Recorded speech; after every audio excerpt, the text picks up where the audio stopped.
একটা হাদিসে বলা হয়েছে আয়েশা রাদিয়াল্লাহু এবং রাসূলুল্লাহ সাল্লাল্লাহু আলাইহি ওয়াসাল্লাম একই সাথে দৌড় প্রতিযোগিতায় অংশগ্রহণ করতেন এবং একটা দৌড় প্রতিযোগিতায় আয়েশা রাদিয়াল্লাহু জয়ী হন এবং অন্য একটা দৌড় প্রতিযোগিতায় রাসূলুল্লাহ সাল্লাল্লাহু আলাইহি ওয়াসাল্লাম জয়ী হয়েছেন। বিনোদন শুধুমাত্র জাগতিক সুখ এবং আনন্দের জন্য নয়, বরং আত্মার প্রশান্তি, নৈতিক উন্নতি এবং আল্লাহর সন্তুষ্টি অর্জনের উপায় হিসেবেও ব্যবহৃত হয়।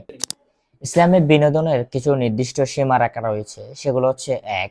ইবাদতের প্রতি কোনো বিঘ্ন ঘটানো যাবে না। ২. অনৈতিকতা থেকে মুক্ত থাকতে হবে। ৩. সমাজে শান্তি এবং সংহতি বজায় রাখতে হবে।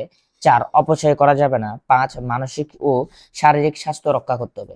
বিখ্যাত স্কলার্স ইমাম গাজ্জালি তার ইহয়া উলুদ্দিন বইয়ে বলছেন, মানুষের জীবন বিনোদন অপরিহার্য, তবে তা হওয়া উচিত আল্লাহর সীমার মধ্যে। বিনোদন মানুষের মধ্যে নতুন উদ্যম এনে দেয় এবং তাকে ইবাদতের জন্য নতুন করে প্রস্তুত করে।